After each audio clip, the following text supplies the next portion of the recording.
right. So the takeaway, the product team needs to own revenue goals. That's the main thing. And when we own revenue goals, then we have to understand how to get to those targets. So not only we need to understand, are we building something valuable and we're going to drive engagement and all of those KPIs that we're used to measure, but are we actually going to convert that usage into money? And it just makes sense that the product team owns the research to achieve these goals.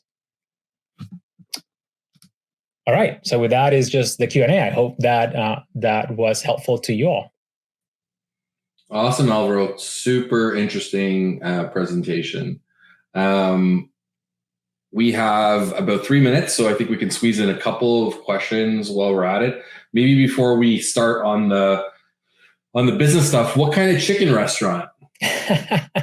It's a takeout with roast chicken and sides. Like rotisserie chicken? Yes. So my background is Portuguese. My parents are from the Azores, and like that's the go-to Portuguese takeaway is rotisserie chicken with rice and veggies and sides. So I'll have to check that out. I love Austin. When you get to Austin.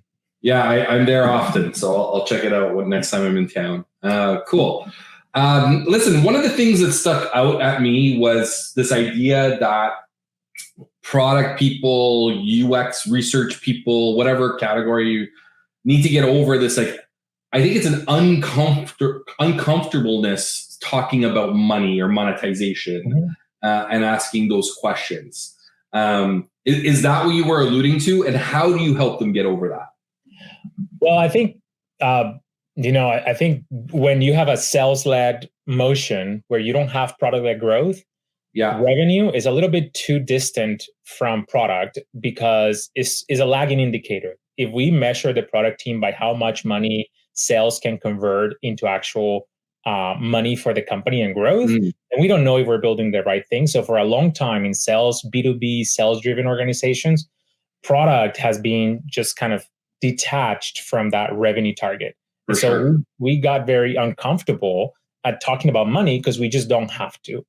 But when you introduce product-led growth, then now you have to switch that mentality, because if you've worked all your career in a B2B environment, sales-led environment, and now you're asking those same UX teams, those same product teams to now go and talk about money and own money, it is an uncomfortable conversation with customers because they think that, or we think that that's not what we're there to do. And so we just don't know how to ask those questions. And we have a fear that if we ask that question, the customer is just not going to respond or is just going to not be honest about that answer. For sure. Well, that's a good segue into the next question, which was related to your comment around, third-party vendors are going to do a better job, right? And I think that really falls into, there's kind of two reasons that people default to that. One is to get over this uncomfortableness that we just discussed.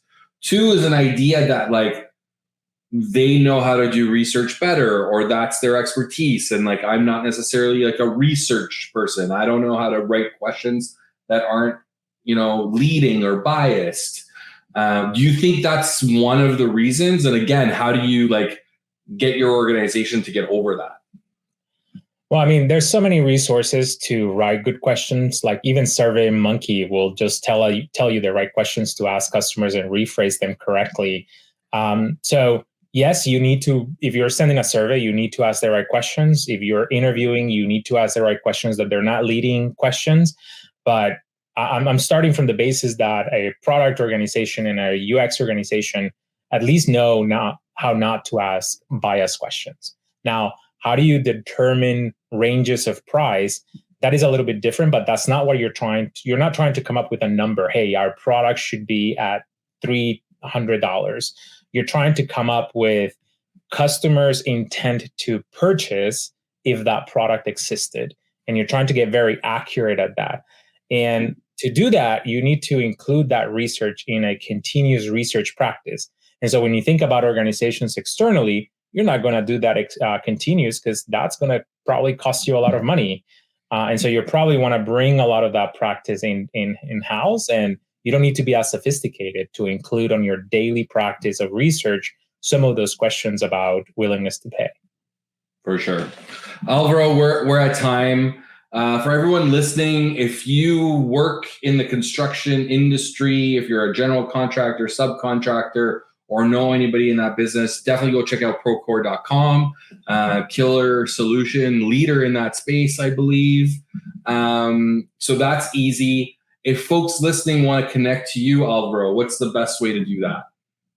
LinkedIn. It will probably be, I'd say Twitter, but I'm not really active on Twitter. So if you want to reach out to me, just send me a message on LinkedIn. I'm pretty quick at responding there. Cool. Alvaro, thank you so much. Really appreciate it. Speakers like you make all the difference to making Hot Takes Live a success. Alvaro, thank you so much. Thank you, Gary. Thank you, everyone.